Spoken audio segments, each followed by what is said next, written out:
Good morning. It is Monday, the 15th of December. I'm Maeve McMahon, and this is Europe Today, Euronews' daily live fix of European news and analysis. Coming up today, after spending his Friday on the front line in the embattled city of Kupiansk that Moscow claimed to have captured, Ukraine's President Zelensky has moved on to Berlin. On his agenda, face-to-face talks with American officials, US Special Envoy Steve Witkoff and President Trump's son-in-law Jared Kushner. The Ukrainian president has hinted that Kyiv could drop its long-held ambition of joining NATO in return for Western security guarantees. For more on the talks and the latest attempts to end the ongoing war, I'm joined here in the studio by Maria Tadeo, our EU News editor.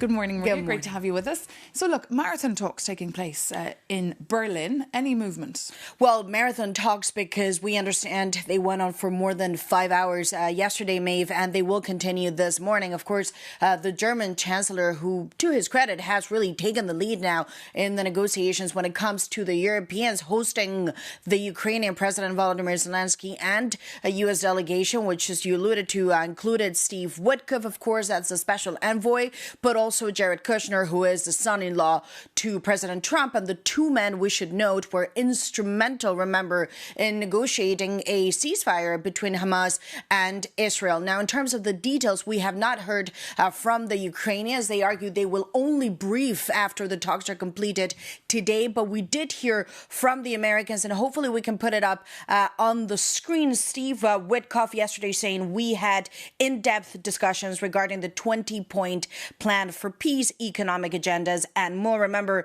initially this plan was 28. It was deemed to be too in favor of Russia. The goal now for Ukraine and the Europeans is to sway it in Kyiv's favor. As I say, not a lot has officially been confirmed.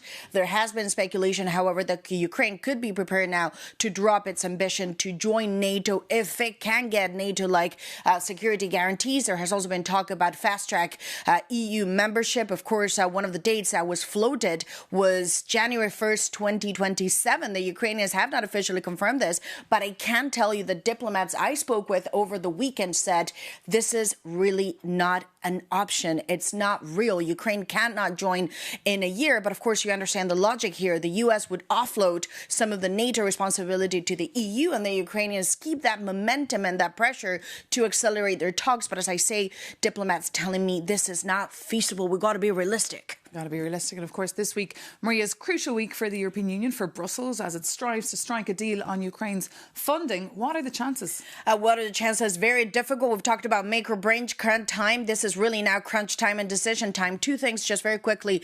On Friday, the European Union taken now steps to keep the Russian frozen assets, which are held here in Belgium by Euroclear, permanently frozen. But of course, we know that the Belgians continue to resist it. But also a new element, Italy also reaching out to the Commission and saying, well, perhaps this is now the time to push for a plan B. However, those who favor the frozen assets and the reparations loans say there is no time for a plan B. We should go ahead with this.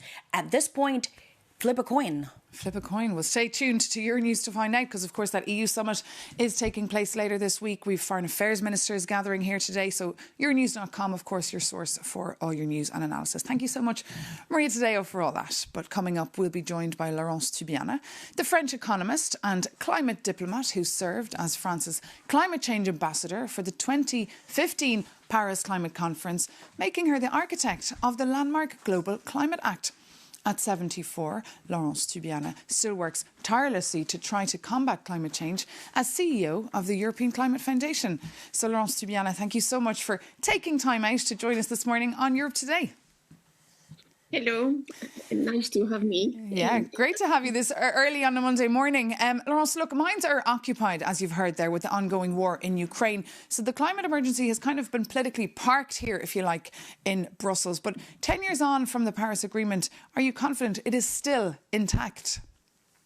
It's not, meaning it works, but not to speed enough. It works because we have seen a major transformation of the world economy, in particular in the green technology, the rise of China investment in renewable energy, the fact that almost all countries have a climate law now since Paris, and 88% of global emissions are covered by a commitment to be net zero by the mid-century. So, and you see every day, even the public awareness is absolutely not comparable. Even the media, I think, now understand the problems because, of course, climate change is now, unfortunately, really putting enormous stress on many, many countries and many, many societies every year these days. But we have a climate change denier in the White House, President Donald Trump. How does that impact your efforts? I think it's very damaging, more than probably the first moment when Donald Trump decided in 2017 to withdraw from Paris Agreement. And you see the pressure, of course, on many countries, in particular small countries, and you see more aggressivity for the oil and gas producers that really want the Paris Agreement to be delayed or blocked. And so we feel the pressure. It's a very difficult geopolitical situation. But the interesting thing is at COP30, you have 85 countries that decided to plan for a way out of fossil fuel. You know, so on one side, nobody, minus, of course, US has decided to withdraw from Paris Agreement. The second element is now there are countries that more decided than never to get out of the dependence from fossil fuel, including Brazil. So you think that was a success? Because many would have considered that a failure, the COP30 this year in Brazil. It is not. It's complex, of course. Again, it's more violent and aggressive than has never. I haven't seen since my whole life working on climate, I've never seen such aggressivity from the US, including, as you know, the pressure in particular on Europe. And that's so important that Europe stand up and don't decide to go, you know, for more import for fossil fuel and LNG, even from US. We have to be independent, and economic security is energy security these days. And just finally, the EU wants to be carbon neutral by 2050. Do you think that's still achievable? I think it's achievable if we continue the good work that have been done all over the 5 last years. If we increase renewable energy, if we now decarbonize, of course, the industry, we can be there. And we will be in time for 2030, minus 55%, which was already enormous. And then I think we are in a good shape. Okay. On that positive note, we can bring that conversation to an end. Laurence Tubiana, thank you so much for joining us here this morning on Europe Today. Bye. But now, moving on, it is time to reflect on the deadly attacks on Bondi Beach this Sunday during Hanukkah celebrations that took the lives of at least 16 people. It was Australia's worst shooting since a massacre almost 30 years ago that saw the country then introduce some of the world's toughest gun laws. Political leaders across the European Union have sent condolences to Australia, expressing solidarity with the victims and their families. For more on this story, we're joined by Euronews' political correspondent, Stefan Kobe. Good morning, Stefan. Good morning, Thank you so much for being with us here. Tell us, what do we know so far? Well, what happened was that at least 2 gunmen opened fire at a crowd that was at Bondi Park, as you said, about 1,000 people. Many of them were participants of the Jewish Hanukkah festival. So the suspects opened fire at the crowd, sending panic crowds running in all directions. The attackers, by the way, were father and son, as police later said, 50 and 24 years old. One of them was killed in a shootout with law enforcement. The other one was shot and is in life-threatening condition in a hospital as we speak. Police also removed explosive devices found in a nearby vehicle. Police also said that there might be a third suspect, but they caution against any speculations as investigations, of course, continue. Australian authorities declared it an anti-Semitic terrorist attack and an act of, brutal force. Eyewitnesses reported that the gunmen were deliberately pushing aside bystanders who visibly were not participants of the Hanukkah festival. So that leads us to assume that it was a precise targeted attack on the Jewish community here at Bondi Beach. Australia's Prime Minister Anthony Albanese condemned the attack sharply, saying an attack on Jewish Australians is an attack on every Australian. Take a listen. This is a targeted attack on Jewish Australians on the first day of Hanukkah, an act of evil anti-Semitism, terrorism that has struck the heart of our nation. There is no place for this hate, violence and terrorism in our nation. Let me be clear. we will eradicate it. Prime Minister Albanese there. Meanwhile, Stefan, one brave man actually put his life at risk trying to stop the killer. Tell us about Ahmed. Absolutely. Ahmed, a 43-year-old father of two and an owner of a fruit shop, and so a pretty much regular guy. And you see him here tackling one of the attackers, bringing him down and then pointing the gun at him. You see here on the right, the gunman now getting up back on his feet and slowly moving away.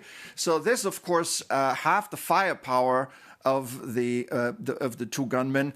Australian authorities calling this an unusual act of bravery and calling him a hero. He certainly saved probably a lot of lives here.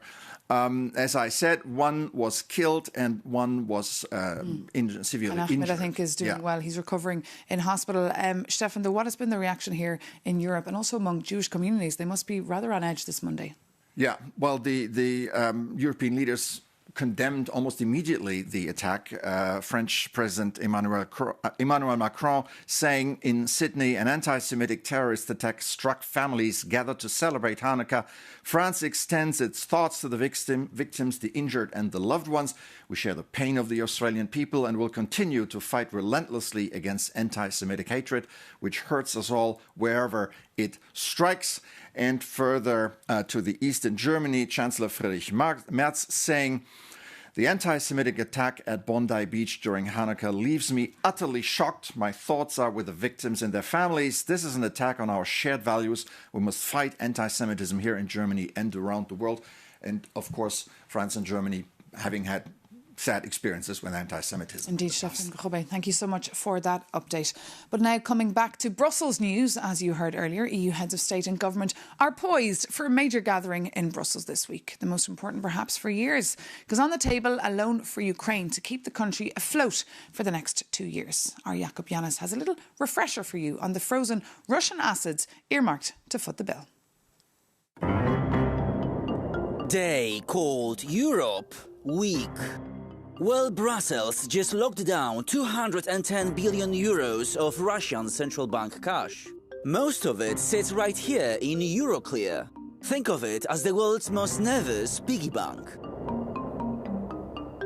Until now, keeping it frozen required a unanimous vote every 6 months. That made the cash a hostage to vetoes, especially Hungary's. So, last week the EU pulled a legal trick and an emergency clause. In times of crisis, it allows for majority voting to bypass unanimity, so no single country can veto. Now, the assets are frozen indefinitely. And to unfreeze them, you would need another majority vote in favor of Russia. Good luck with that. Moscow has already sued Euroclear, but the EU calls it speculative. And Belgium is nervous about the legal risks, but the clock is ticking. Why the rush, you ask? This Thursday, the EU leaders meet for a make-or-break summit. They need to raise 90 billion euros to keep Ukraine from collapsing. And with Russian sabotage already hitting Europe, we could be next. Viktor Orban, a well-known practitioner of veto power, calls the move a Brazilian dictatorship. But for others, it's a preview of a stronger EU. One that finally stops letting a single country, in times of emergency, turn off the lights. Jakub Janis reporting there. And just speaking of Hungary, I don't know if you noticed, but this weekend tens of thousands took to the streets of the capital, Budapest, to protest against the Prime Minister Viktor Orban and call for his resignation. For more on that story, do visit Euronews.com. But that does bring this edition of Europe Today to an end. Thank you so much for tuning in. Join us again tomorrow morning. We'll bring you all the latest from Strasbourg, where MEPs are gathering for their last session before the Christmas break. Thanks again for watching. See you soon on Euronews.